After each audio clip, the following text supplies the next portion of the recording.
even as an adult, like I'm always reminding myself, like I wasn't raised to be like somebody somebody walking mat, somebody doormat. You know what I'm saying? That was nowhere in the lessons that my mother and my father ever taught me.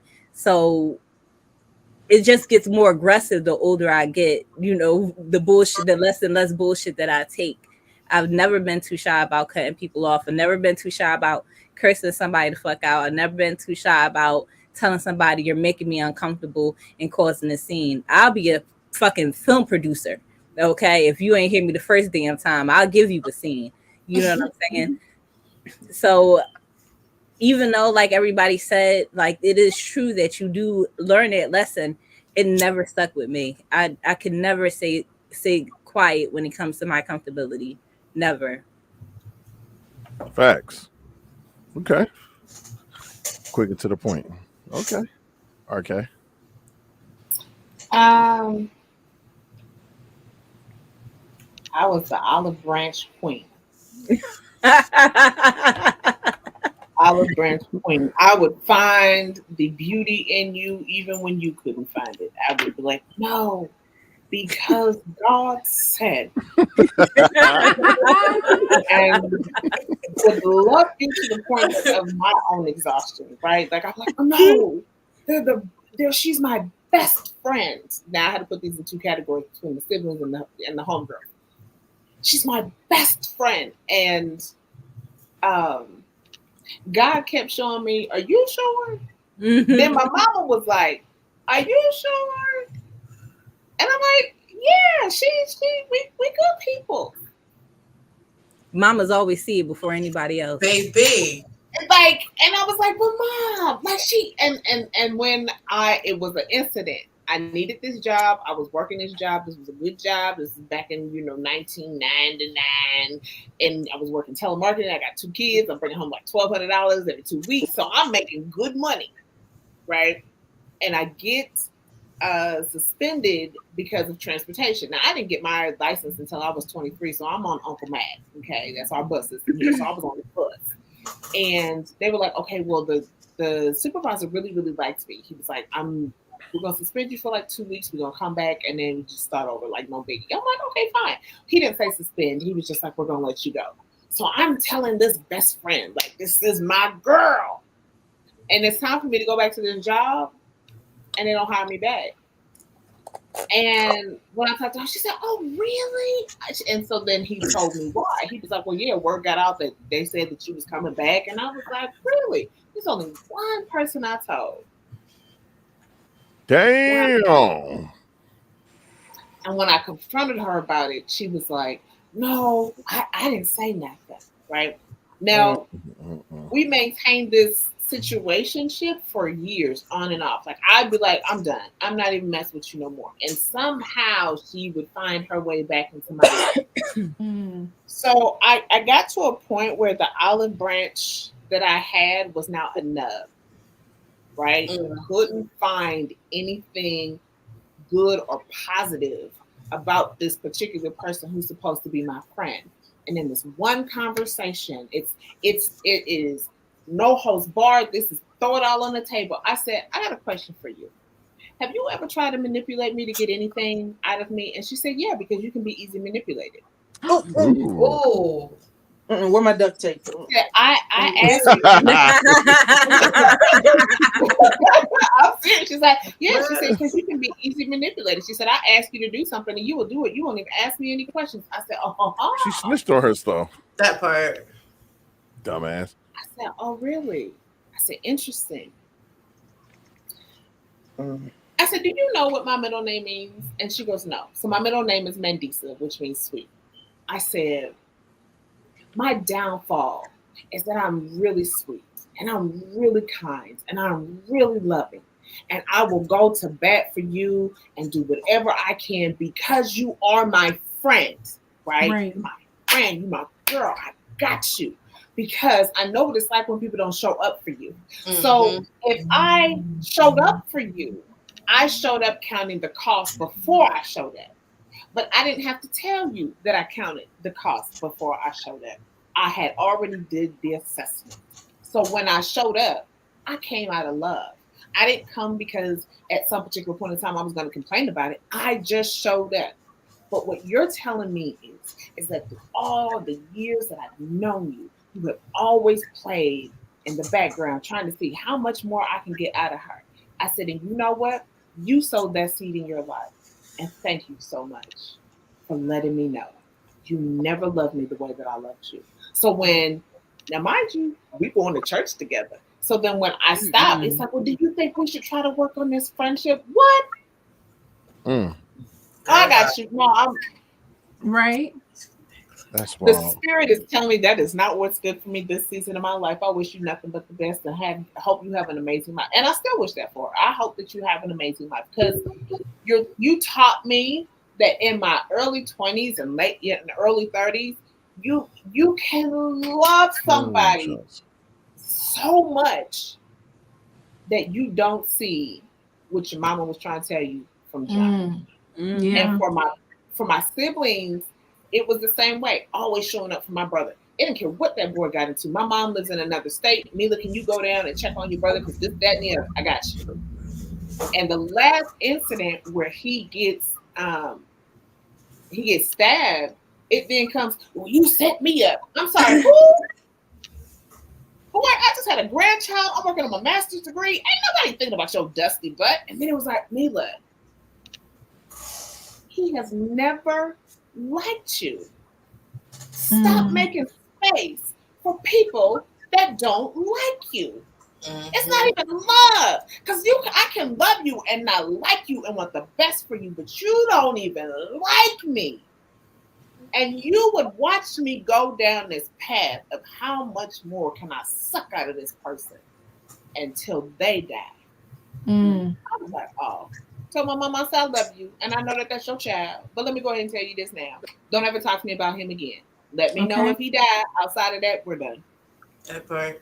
And my mother said it. She definitely told us all the time, everybody is not your friend. I used to come home from school telling her, yeah, my friend said, and she'd be like, that is not your friend. What did your friend do for you? That you calling them your friend. That everybody is not your friend. You have acquaintances. And that's a lesson I learned. How is it that I get later in life and somebody's like, did you qualify this person to be in this space? And I was like, what you mean qualify? You better interview people. And then, and then when you interview them, you better sit and you better wait and you better discern that spirit. What are they coming with? Is it the fruit of love and patience and kindness? Are they really genuinely showing up? Watch how they are with other people. Because if the fruit is there, it's going to be in how they are with other people, not just you. Honestly, that's the value of like, man, you're putting all these people above yourself, before yourself. How much do you actually love yourself? You're showing them all kind of love, and they're not giving it back. And yeah, that's a lesson I had to learn. I have no more olive branches. I have no more olive trees. Right. After my dad passed, I learned how my half brother and my half sister, how they felt about me. And when I tell you, I'm like, my cutoff game is strong. I will see you burning on fire, and I can be drinking a bottle of water and get down to the last drop and not even let you have that and show it to you. You're on fire. You can't have this. Because it got to the point where I would go, I'm trying to make you comfortable. I'm trying to help you grieve, make sure you feel good. Meanwhile, you're trying to decide which knife you're going to put in my back and how long the sword is going to be that you're going to put through my heart. And so now I don't speak to them. I don't talk to them. I don't hear from them when other relatives tell me about. I don't want to hear what they're doing. I don't care what they're doing. I'm sorry your daughter passed, and I feel that bad for you. I don't have to talk to you anymore. Don't remember my birthday. Don't tell me happy birthday, because I'm not, as far as I'm concerned, you don't exist at this point. What's in the will, you will get that when the time comes. But other than that, don't talk to me, because you have to cut people off when they get to the point to where they're taking more from you than they're giving, or they're taking more from you than you actually have to give, and they don't care, and they don't care, and they don't care. So now, you know what? I have an aunt who I used to talk to every day, and now she's calling me. Well, your sister said, don't tell me nothing she said. And so now I can't talk to you anymore either. So yeah, Damn. I'm good. Life is way more positive now, and I'm happy. Some of my realest friends is people that I've never even met in person, Tony included. Like some of the people that like to this that ride for me wholeheartedly are some of the people that I've never even seen physically in person, and I consider one of my truest day one friends. Like now, it's crazy. Yeah. Hey, That shit is cute, yo. That's cute. I don't find friends like that. They don't want to be there for each other. I can't. That's true. Dope as fuck. It's true. You can make better friends than people that you've never met in person. Like Cece, I'll call Cece with an issue before I'll call most of the people in my family. If I have a problem with my TikTok friends, and I say this every week on Big Up Your Biz, every Wednesday, 7:27 p.m. is that the people I've met online will support me more than friends and family members I've known all my life for the past 20 something years. Mm-hmm. They're like, yep. So yeah, Tony, so around for me, that is a very true fact. That is, I mean, I'm telling you, everything that I've been going through with my bio mom and everything, I swear to God, it's not a day that passes by that Tony be like, hey, any updates, what's going on? How are you today? I'm checking in on your mental, you feel me? And it's people that I've known for years, like in person that doesn't do that. I definitely feel like, I believe treating people how you want to be treated and everything. I lost my mama, so I know how they feel. Like that scary feeling. She been sick many times before she died. She been in a coma. A lot of shit happened to her before that fatal day. And I understand whether you 34, 40, 70, or 16, like it's your mama. Right. That's your mama. I know how that feel, and I definitely want to always be a good friend to people because I want that shit big. Like I said, I'm not too fond of bullshit. So I'm not saying I need tit for tat, but if I'm seeing you playing around, I'm not gonna. Yeah, right. Absolutely. As you should. I know we way over the time. God damn. I ain't never seen that shit before. I just looked up like, oh shit. So I will say this. What y'all saying about the friends and stuff like that, supporting, that is a big thing. Because what I do right now, maybe Marcus and Chaz might be the only consistent people in my life that actually watches this podcast, and I know a shit ton of people, and that's wild. But I don't mind it because I know when you're going to show up. When you start seeing me more in other places and other spaces, it's like, oh shit, Mike, I seen you. Oh yeah, you did. Like I'm going to love you the way we were before this, but I won't love you with this. Like, cause you gotta move how you've been moving. That's how I have to treat people. You have to move. I have to move the way we moved before this because you didn't care about this, and that's okay. Right. I don't mind it. I don't force nobody. You have your own choices. I mean, I'm not a tick for tack person. I support people, but you don't have to support me, and that's okay. Because you got to keep energy the same way. You moved without it. You got to continue to move without it. And I'm glad that y'all saying that, especially you, Tony, because we know some things. I know the people you've worked with in the past. I know stuff that you're doing now, and you know who's with you. Yeah. You know who's with you. Stories. Yeah, you know who's with you. And I'm not saying anything negative about that because that's their situation. What I'm saying is that for her, she knows what it is. Because I don't speak, a certain way about people. I'm not an indirect talker. I will talk to you directly if I have to. So I love that y'all say that. Like Diva she says it all the time. Her friends, the TikTok people support her. And I'm gonna just be honest with y'all. This is my observation because y'all obviously know this is how I move. I seen these ladies change. These two in particular. Me and RK, we good. Just the conversations we had and what's the name? There's nothing. Even with Basic, you can tell the comfortability and the confidence that started coming in as time went on. the comfortability, the knowing that they got their crew. Like they're what do y'all call y'all? The Golden Girls, old ass motherfucker. They got their groups. No, I'm playing. No, I say that about her because they got the old ass group. You know, I'm like, why would y'all call yourself Golden Girls? I'm talking about the name. It's just the name. The name is old.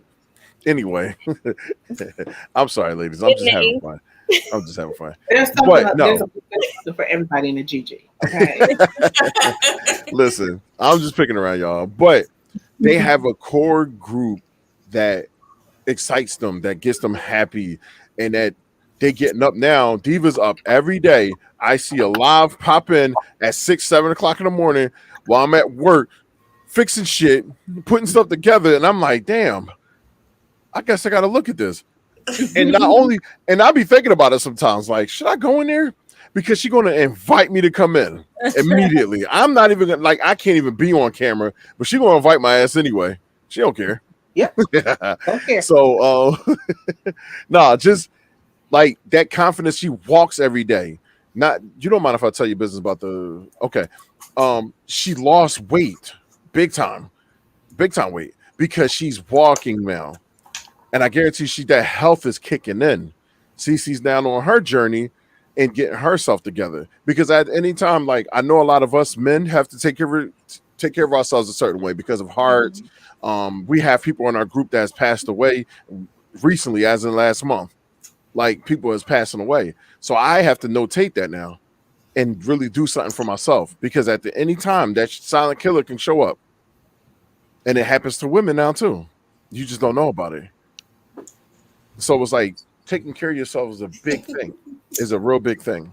So that's why I sit back and say I appreciate y'all, and I love the happiness that y'all exude, and that y'all was able to come on here and not cry, because I was expecting that one right there next to me. I thought them kids were going. I was looking like my eyes was pitching like, let me see, because when she started talking about Little Mama, that can break her easy. I tried to keep all my answers to a minimum, so I wasn't. It's not for me. What happened is she just stared at the camera like this, like, don't blink, don't do nothing, just stare, so your brain won't go other places. Like, but no, like, this is the dopest part about it. I'm giving y'all flowers. That's basically what this is. Like, all the ladies is getting their flowers for y'all to be able to come out and be this brave. You'll actually sit up here and do this. RK coming on here for me, like, showing up, knowing she's an author. She looks like one of my friends. Like she do. She looks like, and you know who I'm talking about. Yeah, her twin. That's her twin. I'm sorry, it's your twin. And she always she's like, wait a minute, you see it? So, like I said, I'm just leave it as this. I'm proud of y'all. Keep going, keep doing y'all thing. We can do this anytime you're ready. Anytime y'all want to talk about some mental health awareness, whenever y'all want to talk about this, y'all got the space. Y'all know where y'all can come to. So, and I hope that y'all have fun. Did y'all have fun with it? I did. Of course. Absolutely. I enjoyed it. And y'all stayed the whole time interested, and even let Diva be as long-winded as she can. Wow. I gotta mess with them basic. Do you know? You don't know what I be going through. Oh, god damn, you gotta put the duct tape away. Oh no, I've witnessed. Yeah, no, I've witnessed. I've popped in a couple of TikTok lives with you guys. I've seen. They be getting me out of here. The torture that I be going through with them ladies, it's fun. I love it, but I go through torture with them sometimes. It's all love. I see it. It's always love. Right. That's how we show love. Torture. At least we ain't got Freaky Six in here. That's how we show love. Is torture. No, Freaky Six is at work. She's doing stuff. So I just listen. Can you not call her Freaky Six? Diva. Oh, all right. Y'all gonna back down now? Okay. Got y'all. I have never called her that. I call her Six. I don't know where you getting that from, Mike. You're gonna let her hear this. You're gonna be in trouble. And she's gonna agree to it. That's the part. Yeah, I have to remember my mama in the comments. So I'm gonna keep my comment for myself. Oh, your mom said I gotta put you on. Your mom ain't playing no games. She ain't playing no games. Shouts out to everybody in the comments. They on TikTok they call them comic cousins. I like that. So are they our comic cousin? Hey, y'all comic cousins. I love it. Mother I ain't never is tried to be in the hilarious. comments. I don't want to be your cousin. Oh, we family. Yeah. Yeah, pretty much. Like you got pretty a choice. much. But all right, one more time before everybody get out of here. I'm gonna try to do it. I'm not doing divas. Period. I'm not doing divas.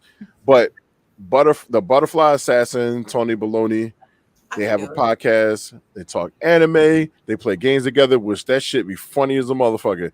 They were playing this chain together, and they trying to synchronize this shit. And you're chained to your friend. So I gotta jump and do shit, count with each other, and then they just fall all the way off a fucking building, like together. That was difficult. It was fun. It was fun though. But if you ever, if you're a gamer or anime junkie like we are, or if you just want to learn about games and anime, or I overall just have fun hanging out with the two of us, definitely pop into Butterfly and Baloney. I put the link in the comments to all of our socials as well as our YouTube. We go live every Thursday, 8 p.m. Eastern Standard Time. I know what time y'all go live now, so I ain't messing with you, Mike. It's an introduction to like anime and games. So if y'all are interested in it, it's a good thing to check out. We break everything down easy for people who are new. Imagine trying to learn about like an anime, but you get it in Tony's language. Oh Your ass is gonna have fun watching that shit. It is so funny. The dumb motherfucker, you be like, yo. It's a hell of a way to learn some anime. What I'm saying to y'all, and I'll be like, wait. And because it's that her random the bitch word that come out of her mouth be having me rolling, because she'll be just normally talking and she be like, yeah, so they was doing this, and this dumb bitch, you be like, yo, what the fuck? Listen, I don't code switch. It's too much. Her favorite thing is, listen, y'all know I'm ghetto. That's her thing. Gotta keep what y'all get. In North Philly. Anyway, RK, you can tell them about your stuff too. You can find me on all social media. I sound so because I'm not. It's not one of them things I really talk. It's weird. I'm an author. I have a series, and I don't really talk about it that much because it's one of those introvert. It's one of that extroverted things that an introvert like me be like, I don't want to do this. Yes, you can find me on TikTok. I'm usually on TikTok Saturday, every day at 7:00 Central Standard Time. I always do a writing sprint for authors, creatives, those that want to come in and you're working on something. You can come in, we listen to music, chill, have a good conversation. The Sounds of Heartbreak series is in Amazon for ebook readers. It's also on the TikTok shop for those that like paperbacks. It is an emotional roller coaster bound to piss you off and make you want to come see about me. We're trying to get a party bus together because everybody won't come see about me. And I have a song that says, I ain't never scared. So. There we go. I would definitely check it out. I got my Kindle prepped and ready. Right. Yes, please. Come on, because you're going to be like, what the fuck was this? She over here leaving cliffhangers and shit. Right. I'm prepared. Now that I know, I'm prepared. I will say, I did it on purpose. That's my hashtag. I did it on purpose. Okay. CC, you just want people to follow you on TikTok, or you got something coming up? I have nothing. I'm still fake. We're gonna get you something. I'm a repost your shit. And a share. He's a professional secretary, y'all. Listen, she got y'all. Yes, I love to support. That's where I best fit in because I don't want no more on my plate. So I do know that. And we all need our minimum. Got you. Right. Anything that's considered to be extroverted, y'all be avoiding it. But go ahead. Diva, you got it. You introvert extroverts. I'm not an extrovert at all. But I have a sports podcast called Sports Sense. And new episode dropping sometime this week. Don't know the exact date because, I'm just random. But also every Wednesday night at 7:27 p.m. Eastern, I host Big Up Your Biz on CRV Diva on TikTok, Sports Sense. And like Sense, CYNTS. on Instagram and CRV Diva on Facebook, where you come in and talk about your business, your event. If you're a crafter, a podcaster, any entrepreneur, small business owner, unless as long as it's legal, not something that the police or the feds will come after you for. Don't do that on my show. Don't do that. But come on and talk about it. I want to talk to you. I want you to tell people how they can find you.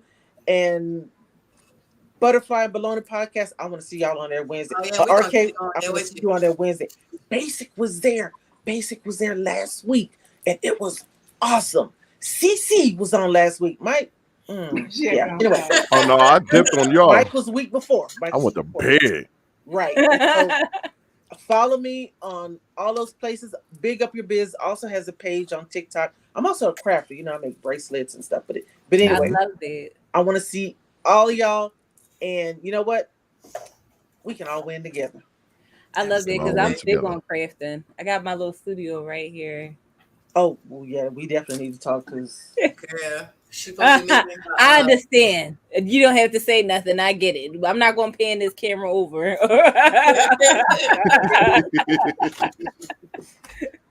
I get it. Oh, hilarious. I'm telling you, but okay. No, we definitely CRV. We definitely gonna pop in, Tony and I. Yay. Okay. So we got the basic one. Hi, it's just me. It's just me and Mike on Wednesdays at 7. I'm at just basically everywhere, you guys. You can find me the same thing at just_basic_lead everywhere. That's it. I don't do anything. Every once in a while I'll go live and ramble about movies. No, her lives be chill. Just how she is right now, it be in her lives just like that. But everybody want to get married to her. Basic's lives are awesome because the guys that be in the comments exactly. It's hilarious.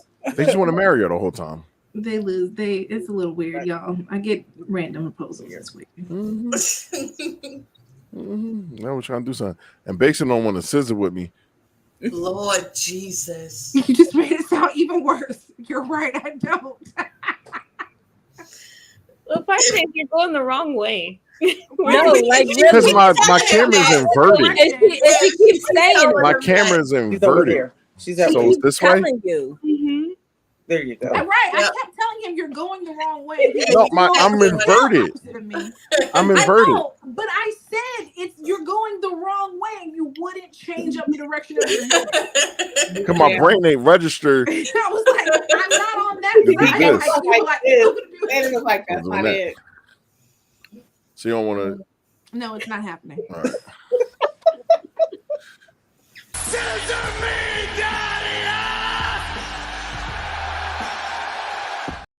You don't want to do that? No. I don't. I can't. Don't that shit look dope? It doesn't. It doesn't look dope. All right. I wouldn't describe it that way. No.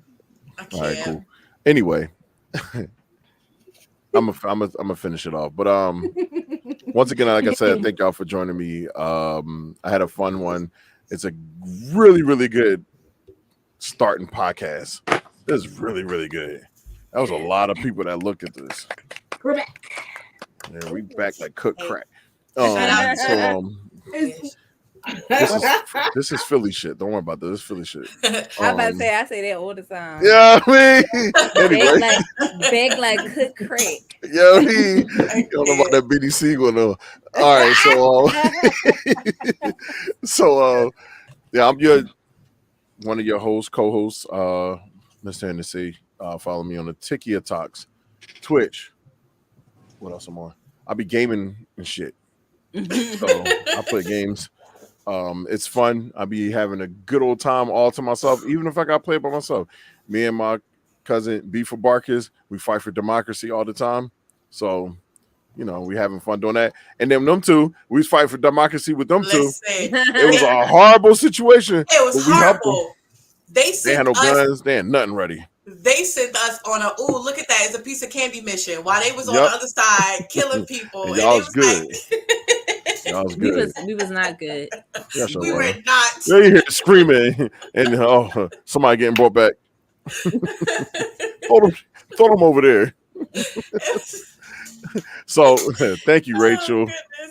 Rachel was asking. She was another one that texted me like, right? How y'all been? So I do have something that I'm working on right now. I was trying it with TikTok Talks, but me and TikTok need to have a conversation because I don't know why I got booted off, but it told me I had a restriction. I did something, and I'm like, what did I do? It's my podcast. I ain't do nothing. We ain't do. It just said I had a restriction, but then it was like, okay, didn't ban me, didn't do nothing. I just got a restriction saying that the content wasn't mine. I'm like, my face is in here. What are you talking about? Them damn bots. So what I'm thinking about doing is replaying it on Wednesdays because then my face is on there. I'm able to talk and it won't confuse it because I've played 2 podcasts already.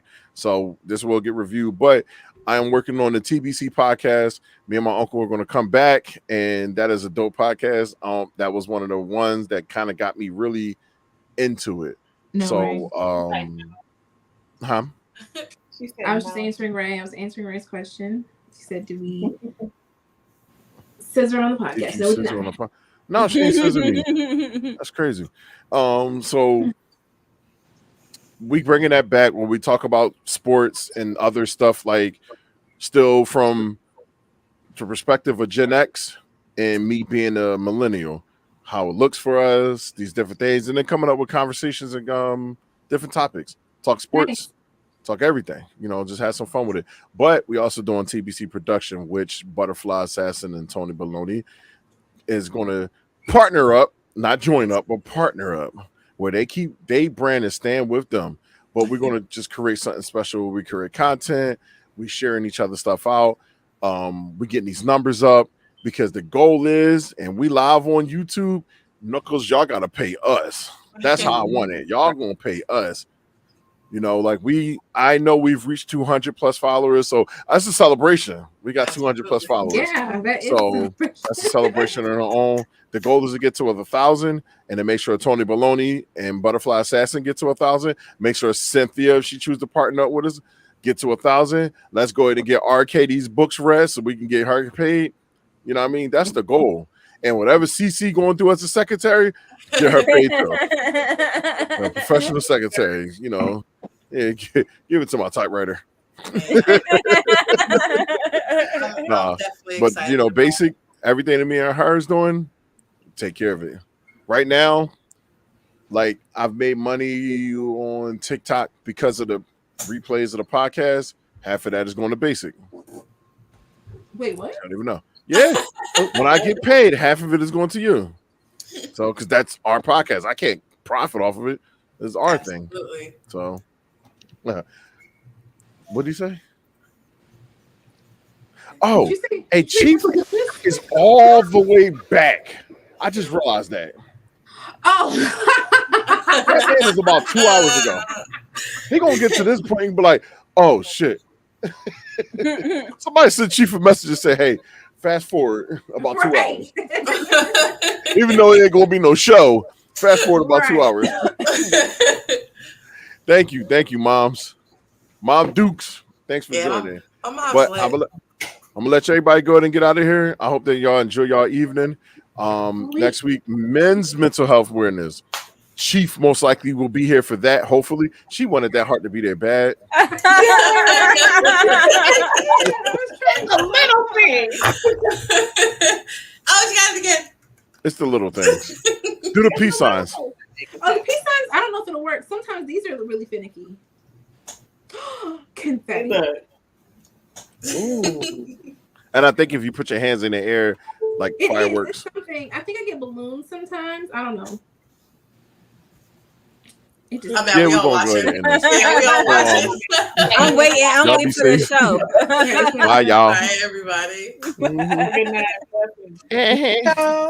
Hold on, I'm trying to end the show. God damn. Stay on page. Wait, I don't want to leave the studio. How the fuck I end the show? Oh, all right, there it is.